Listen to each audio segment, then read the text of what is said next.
Thank you, Elaine, for coming and having this talk with me. Of course, it's been so long exactly. since I've seen you. So how have you been? I've been really good. I mean, I've just been traveling. I'm still single in my 30s now. When I met you, we were both in Tulum. We were both single. We were both single and ready to mingle. And ready to live that digital nomad lifestyle. Yeah. And it was like my first 3 months of starting my business and getting my shit together. And yeah, look at us like 4 years later. 4 years later, and I have a 2-year-old.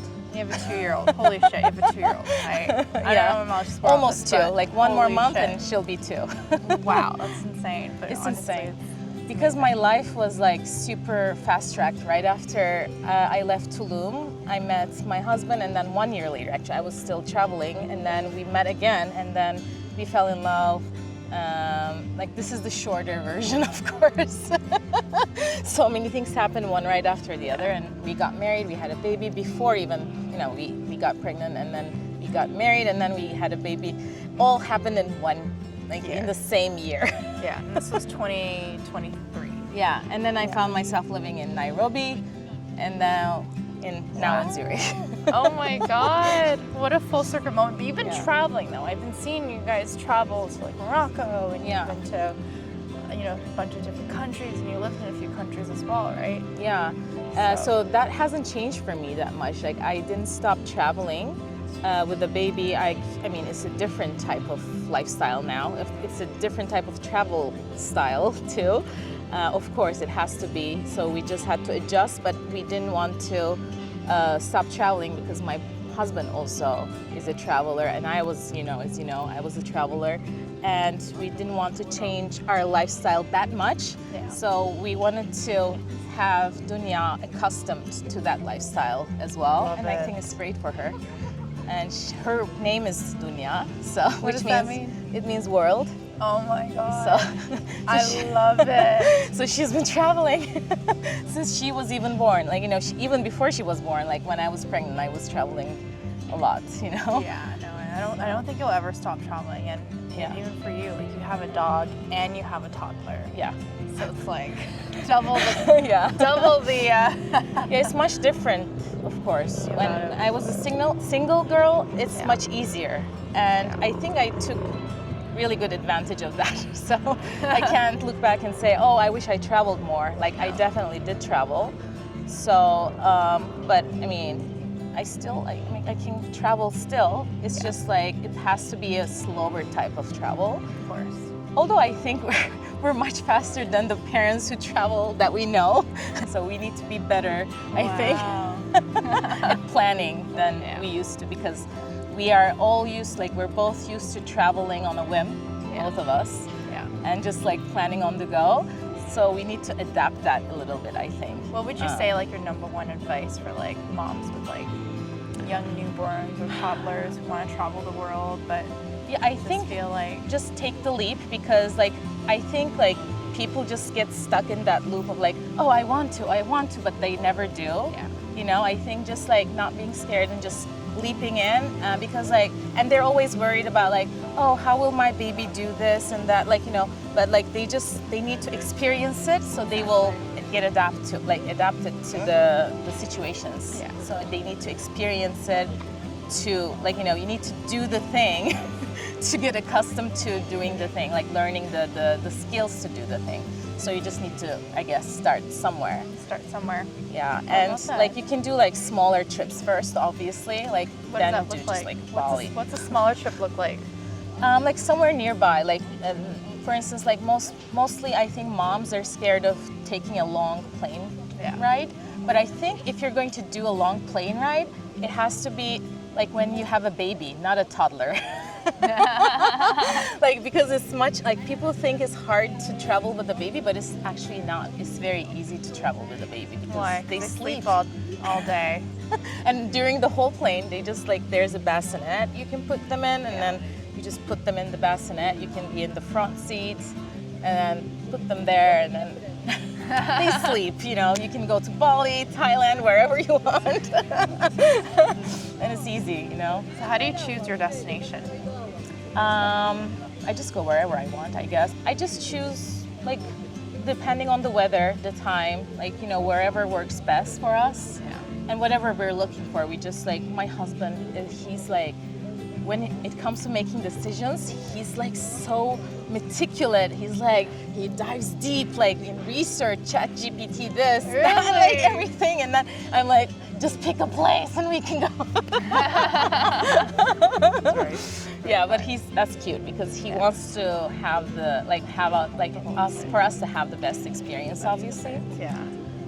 But what about you? What do you think like digital nomad life is like? Because you've been in that life for 4 years. 4 years, now. over 4 years, I think. Yeah. Right? So just to introduce myself a little bit, when I met you like 4 years ago, like Tulum was like the first destination, like the first, you know, the first country or the first town that I moved in. And obviously, there's a lot that I learned to being a digital nomad. I realized that working next to the beach is actually a lot harder than you think. Unless you were at that Habitus, which was the most that was the best find, right? Place to do like. That was my favorite place. I think. Being a digital nomad, I think like you're always like exposed to meeting so many other nomads and having so many, you know, new conversations and just meeting people from all around the world and doing different really cool jobs. Like I never even knew what a producer was until I met you, and I was like, what the heck is a producer? How are you able to like work online and be in Tulum right now and still be working for an American company? So I was like super mesmerized when I was learning from you, and I think throughout that journey I started traveling, I guess, the world. I don't live in a location for more than 6 months. I'm constantly moving and packing up. And then, which place do you think was the easiest place to be a digital nomad in? I would say everywhere is pretty easy. It's not. You just need to find the right tips and tricks. Community. You have to find the right community. I would say like walkable cities are always the best. I haven't owned a car in almost like 3 years now. I sold my car after I went back to Vancouver. So I'm like, oh my god, I always have a car. Even in Tulum, like No, it's because I have a huge dog and now a toddler. Yeah, you do have a huge who dog. woke up just now. So beautiful. Oh my goodness. What else? I mean, I ended up buying a condo in Playa del Carmen 3 years ago. And how has that been, by the way? It's been a bit of a journey for sure. You have to ups and learn downs. of what Mexican law is, and you know, obviously it's a different country, you know, different currency, different contractors. Everything's very different. Like a learning curve there. You have to learn, but it was amazing. It's always been rented, so I've been able to generate passive income through it. But it must be easy to rent. That's So I mostly upside. like to attract digital nomads, so people who want to rent for at least 3 to 6 months, and then after that, when they leave, I usually go back to visit. And so I was there for the last 2 months, and then I came to Europe before going back to Canada for a new lease. And I just figured I'll make this like 2-week little trip to Europe, and here you are, like what the fuck? We're in the same city. It's been so long, but my life, like, it was completely the opposite. I think, like, it was for me, it was like an identity shift. I think because it was like. But that's what you wanted, right? Of course, I wanted to have a baby, and like how she came into my life, by the way, is basically she had to happen. Like it's like super serendipitous. Is that the right word? Serendipitous. Yeah. Like because she was supposed to be born at that time, and I like the timing. Me and Kershaw, we both like, you know, coming together was like big bang, you know. I love it. Yeah, exactly. And then everything happened super quickly.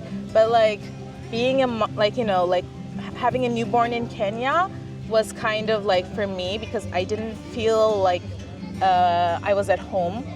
And like that's also an identity crisis on its own. Like being a new mom gives you like an identity crisis on its, you know, like whole different level. And also it's kind of like being postpartum, etc. All of that stuff is like something else.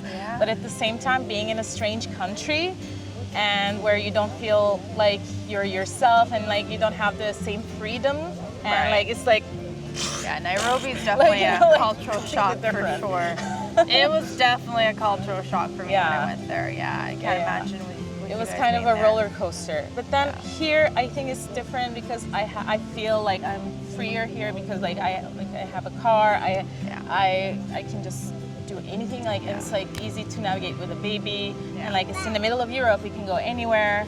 Oh, that's It's true. perfect. That's Yeah. true. Yeah. It So is in the middle of everywhere. it's been nice, and like traveling with her is very easy because she's easy to travel with.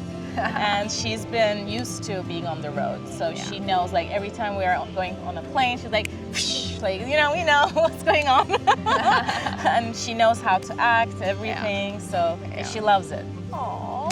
Yeah, so it's perfect. So, what are your plans for like next few months or years, or what do you? Yeah, I mean, are I you would love doing? to be in your position, to be honest. Really? Like, yeah, for sure. To meet my future partner and have stability and probably settle down in a country. Yeah. You want to be grounded a bit more. I think grounded, yeah, at least like 2 to 3 years. I don't know if that's grounded long term, but at least longer than 6 months. Yeah. But I just haven't found that place to live long term. It's not Mexico, it's not in Canada. I just don't know where it is, and that's where I'm having trouble. Maybe trying to figure it'll out. find you. You never know. Like I me. know. Like, the way like the Zürich way- found you Yeah, guys. exactly. Crazy.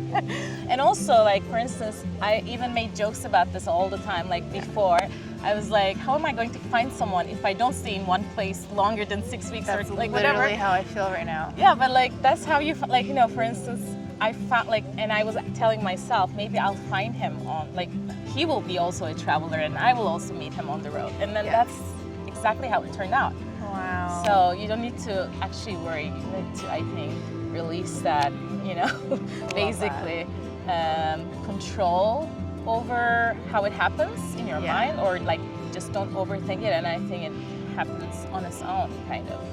I think.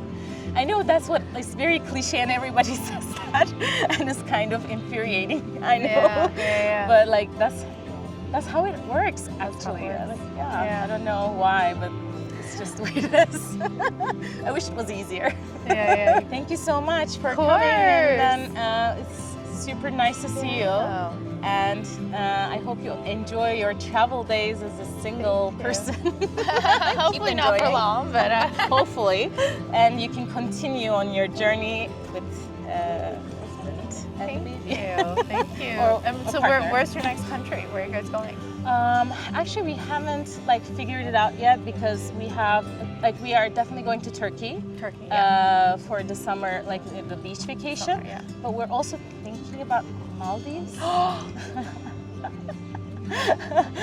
But we're not sure. There's also talks about Italy. Ooh, yeah. Oh my God, you're so good at dressing her. Hi. Hello. You want to say bye-bye? She's so beautiful. Say bye-bye.